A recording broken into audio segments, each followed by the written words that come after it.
What is up, listeners of the Didn't Ask podcast? Welcome back to another episode of this right here podcast, episode 49 already. Next week is going to be the big one, 50. Man, again, I still don't really know what I'm doing for episode 50, but we shall see. Maybe we will revisit some older questions. Maybe, I don't know. I'm going to look into it. This week, the podcast is a little later than usual. Due to COVID, things had to change, sadly. But hey, we're here now. Hope you had a good week. I hope you had fun the past week. I hope you're doing well and are healthy and are staying healthy. Well, because we are a little bit later, we'll just jump right into the first question of today, asked by user the Style Bender. I mean, style is weirdly written. And they ask, what's the most unattractive male name? There are some male names that are very off-putting. I would say that Carl is really bad. So I talk about wrestling a lot on this podcast every week. I talk about wrestling in some way, shape, or form. And we had a wrestler called Walter, who now goes by the name Gunther. And Gunther is also very unattractive if you ask me. I'm looking through the comments right now and trying to see if they have something. Like Frank is also not great, but it's not the worst. You know what I'm saying? It's not the worst. A Dutch dude named Tits from Sad Vermicelli 8584. That's mad. That's absolutely fucking bonkers. What? So there is this whole thread going on in the comments about a weird Dutch name called Fokko and Tiny Cox. What the fuck is going on? Well, I would say, yeah, going back to the question asked by user Stylebender, what's the most unattractive male name? And I probably have to go with Carl. Because I don't know, it sounds weird. It's weird in your mouth. It just makes a weird gargling noise. And it's just not great. It might be that it is The Walking Dead and the meme that came from it where it's like, Carl, blah, Carl. But yeah, I'm gonna say Carl. And again, Gunther is also one of them. Mostly because I'm thinking about that because of WWE. So thank you for your question, Stylebender. Moving on to the second question of today, coming from user Kellogg888. People who don't sleep naked. Why? People who do sleep naked. I might ask why. Like I'm a very much like a never nude, if you would want to call me that. I am very much like, oh, I don't like being naked as much as some people do. So I basically go in the shower and dry off as quickly as I can and then, put some clothes on. Because it's like, I don't really understand why you would sleep naked. There are so many bodily fluids flowing through you in the middle of the night. And, some clothing, some underwear, at the very least, can help you a lot in that department. It just, to me, it feels a little bit nicer. It feels a little bit more clean. You keep your bed cleaner for a long time. If I'm just going to be rolling around naked in bed, again, like I said, bodily fluids flowing everywhere, all over the place, man, I don't want that to happen. And also, we also have to think about the situation that people are in, right? Because I still live at home with my mom, which means that there's no real good time for me to be naked here because she's always here. So it's really hard for me to be naked in bed and then, waking up or something like that, or get woken up by my mom for something and then being like butt ass naked. I know it's my mom, but still, it's a bit fucking weird, dude, to be walking around naked all the time. And also, I'm just thinking about this and it's like, it has never happened, but maybe there is a fucking emergency, something, and I need to jump out of bed, then my cock is not flopping about. You know what I'm saying? So for me, I am just like, man, I just like to keep my clothes on, keep nice and warm, keep everything in the right places to make sure that if a weird thing happen, an emergency occurs, that I'm not flopping about naked, that I'm actually just well dressed. Because yeah, I'm just questioning why would you sleep naked? Why would you sleep naked? I get that some people think that it is weird, but it's just like, man, there are so many fucking weird things happening in your fucking, in your sleep, that it might be a good idea for you to, put some clothes on. Because I'm scrolling through the comments right now, and somebody here says, RM Drunken Red says, 1. Period blood is easier to wash out of your pajamas than sheets. 2. Mine is a cold, bleak country. 3. Wearing pajamas at night make waking up in a lazy day and pajamas indefinitely more likely. Which, good. And then another commenter says, Finger Snap says, 4. Vaginal discharge. I don't want to wake up in a pool of my fluids. And again, that's what I'm saying. Because it's like females have vaginal discharge, and then males have, like, the wet dream, so to speak. And it's not really nice. Not really nice to be rolling around in that stuff when you get a boner at 3 at night, and you just don't really want to deal with that. It's really easy to just tuck everything away in your boxer shorts and just go on with your day. So, going back to the question asked by user Kellogg888, people who don't sleep naked, why? Well, for me, it's just that I don't really like being naked all that much. I like wearing my clothes. Again, I still live at home, so there are so many steps for me to be like, okay, I'm gonna sleep naked, because man, there are some weird things that could happen. And again, if there is an emergency and I need to run out of bed for something, I rather have my underwear on and be ready to go than be naked and then, having my dick and balls flop around me trying to find some shorts or something to keep me warm. So thank you for your question, Kellogg888. Moving on to the third question of today, coming from user fair__bear. And they ask, if you could learn anything in half an hour, what would you learn? Personally, I think I would go with a language, even though that might not be the smartest thing. Like, is this an infinite amount of half an hours? Or is it just like, hey, this is in half an hour, you can learn anything? What would you learn? Because if that's the case, I might want to switch to something that's more usable, more productive, and maybe I would turn into some type of coder so I can, start decoding games and stuff like that. Start building those, make money, because there is a lot of money in those jobs right now. There's a lot of companies that are looking at the games industry and looking at coders to make sure that everything is all right and things are functioning the way they should and everything is safe. So that might be an option. But for me, yeah, like I would love to learn like Spanish or Portuguese, something like that. That would be fun, I guess. It would be very useful to learn Chinese, even though people don't really like that. Because you're gonna turn into like John Cena when he's fucking talking about the Lolo Ma Sambal. Lolo Ma Sambal. Um, I'm scrolling through the comments right now to see if there are any interesting. Maybe an instrument. An instrument is also very interesting. If you were able to learn any instrument in half an hour, that would be fucking cool. Would love to learn how to play. So, playing piano itself isn't that hard. It's more so learning how to read the notes. I feel like that's the hardest part. So maybe I do that in half an hour. Because if you know what you have to play, like what note, then it's gonna be incredibly easier to play that note, if you know what I'm saying. Okay, so let me bring it back.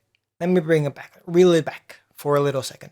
So when I was in middle school, I kind of learned how to play piano because I kind of learned how to like decode the sheet music.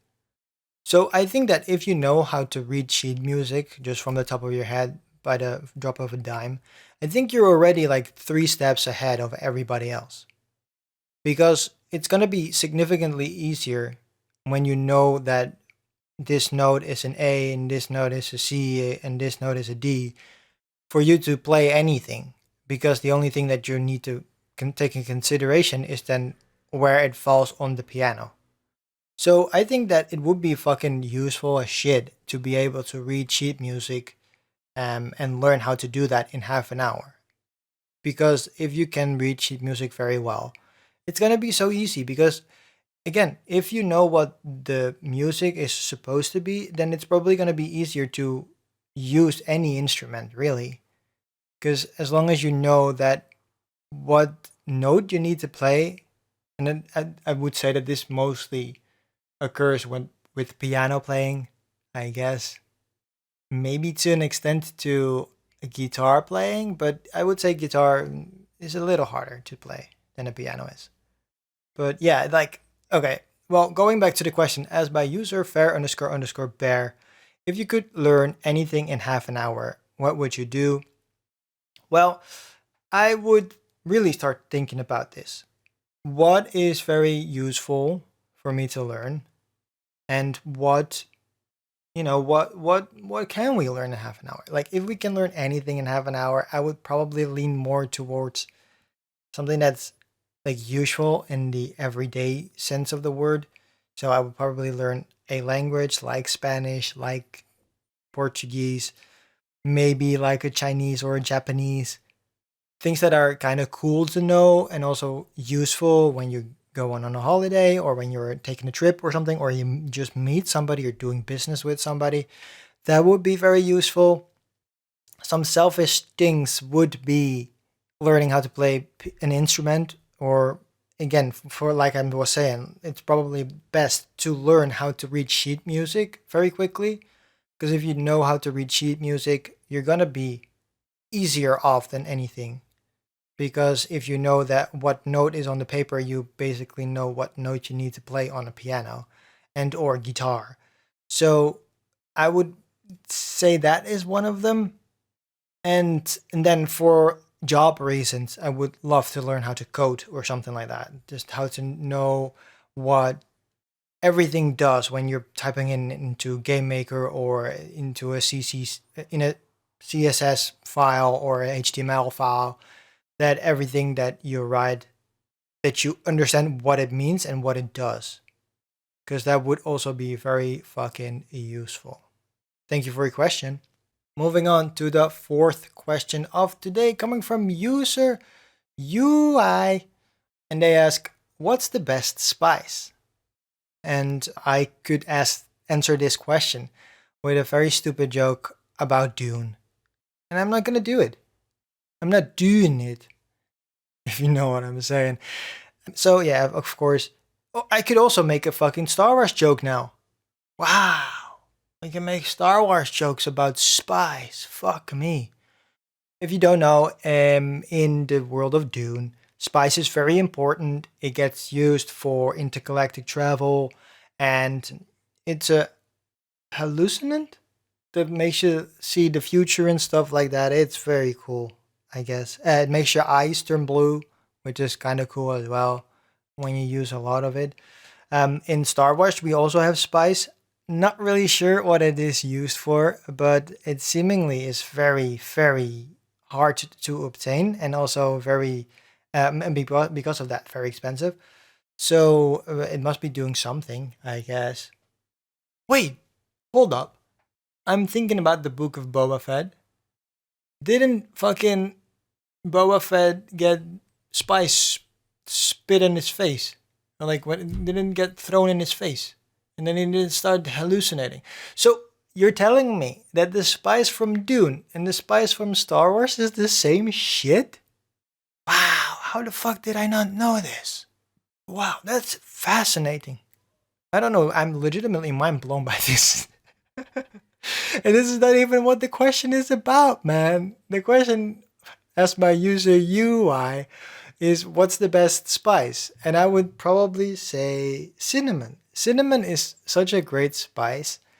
It is useful for a lot of things. You could use it, on your hot chocolate. You can sprinkle it on some biscuits or cookies so that it has a little bit more flavor. You can put it in cakes and in cookies. You can make cupcakes with cinnamon. You can do a whole bunch of things with cinnamon. I really like cinnamon. I like eating cinnamon stuff. I have some cookies, cinnamon cookies at home that I try to get every time I go to the store. And again, yeah, like I said, you can add a little bit of cinnamon to your hot chocolate and you're gonna get a amazing hot chocolate in return. So yeah, spice is a good one. I'm a big fan of nutmeg as well. I use nutmeg on my green beans and on my string beans to make them taste a little bit nicer. Nutmeg has like it's like a sweetish taste to it, but there's also a little bit of spice, which is very nice.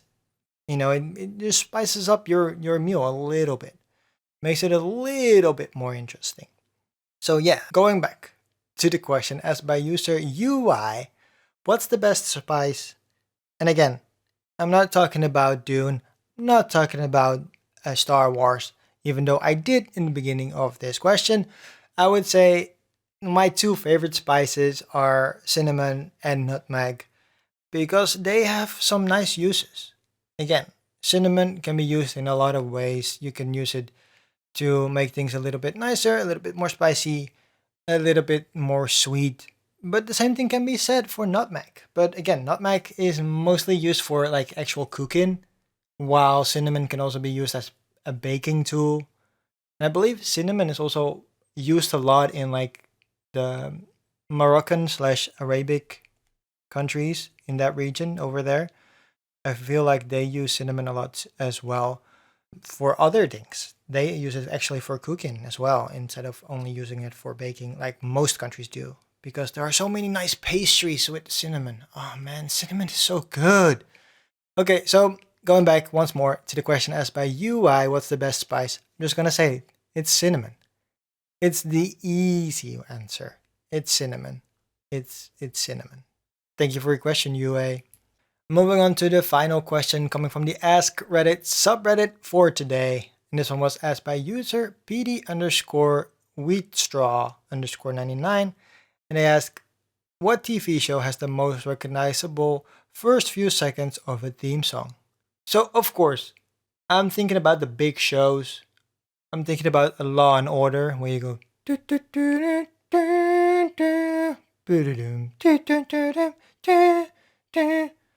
I'm of course thinking about CSI Miami, where you go, yeah! Dun, dun, dun. What am I thinking about more? I really like Rizzoli and Isles, which is March to Boston or whatever the fuck that song is called. It's that fucking.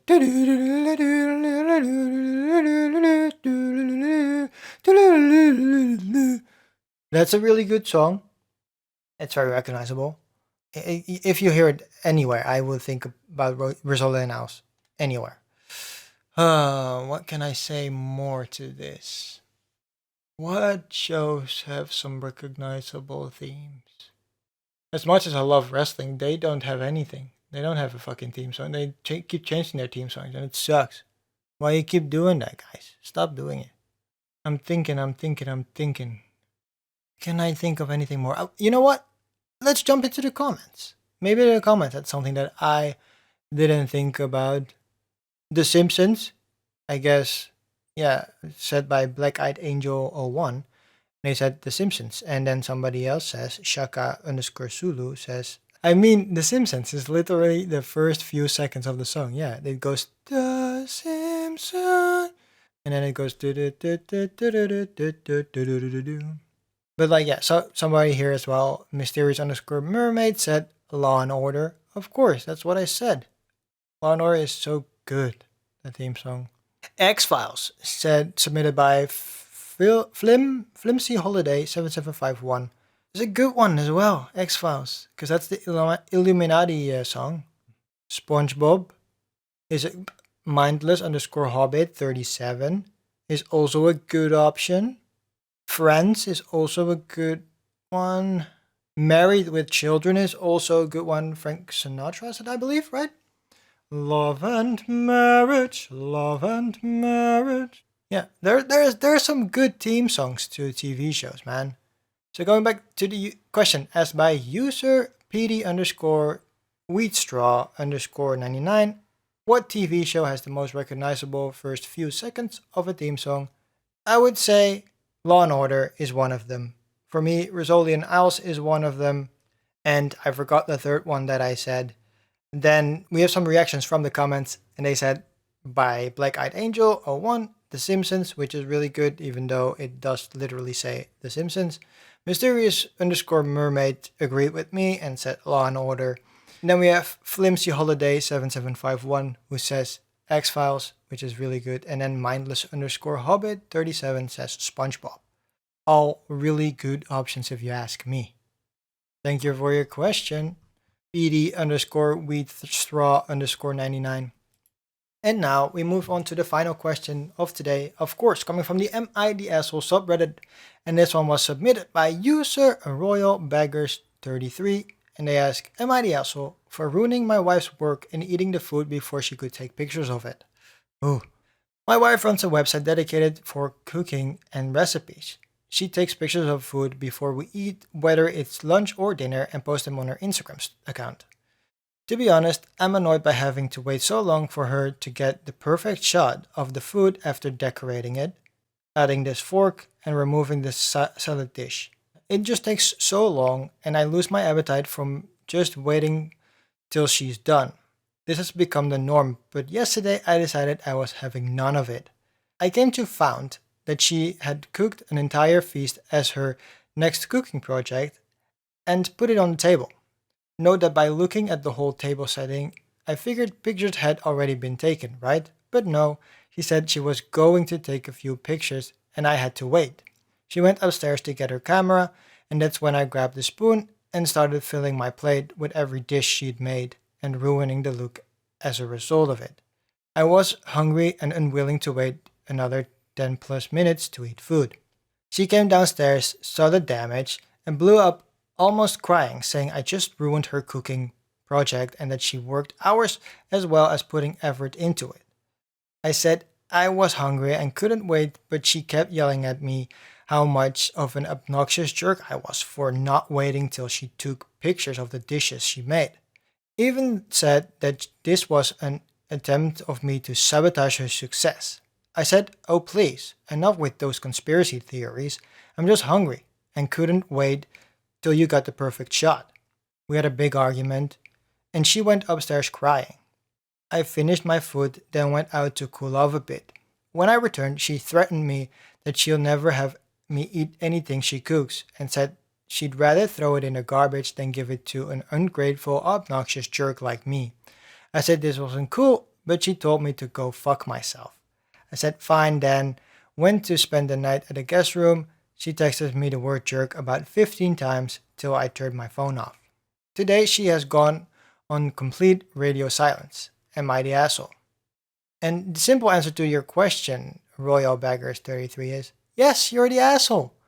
The fact is that this wasn't an accident where you walked in and was just like, hey, I thought this was done and I grabbed a few things. You willingly fucked over your wife in this case because she said, I didn't take pictures yet. I have to go upstairs, get my camera, and I, will take some pictures and then you can eat it.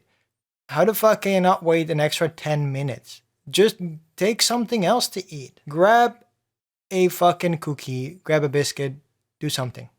Because this is just fucked up. Why would you do this? She actually said that she went upstairs to get her camera and you just said, fuck it. I'm gonna eat this. It's you knowingly did this. So yes, you are the asshole, Roya Baggers 33. Going back to your question, am I the asshole for ruining my wife's work and eating the food before she could take pictures of it? Yes. Simple answer, yes, you are the asshole.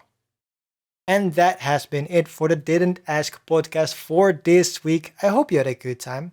It might be a little shorter than usual, but man, It was a little late, I'm sorry for that, but it's here. Thank you for listening to episode 49. Next week is going to be 50, so I hope that's going to be a good one, and I will make sure that it's going to be a good one. I hope you enjoyed this one though. And if you did, please leave a rating on your favorite podcast services if that is a possibility. You can do that on Apple Podcast and Spotify as well. And if you do, I might read your rating in the next episode after I see it. You can go to anchor.fm/didn't-ask-pod. Over here, you can see all the places this podcast is available, but you will also see a button that says messages. And if you press that, you have the ability to record a message for me personally that I can then play on this podcast. If you don't want your voice to be heard on the podcast, I completely understand. Just say it up front and I will read your question out myself so I can still answer your question. I will be back next week, and in the meantime, you can see what I'm watching thanks to track.tv. That link will be in the show description as well. You can go there and see all the TV shows and movies and stuff that I'm watching, so you can ask questions about them. Or just enjoy the shows with me. Well, that was enough blabbering for me for today. I hope you had a good time, and I hope to see you back next week. Stay healthy, and I'll see you back next time. Bye.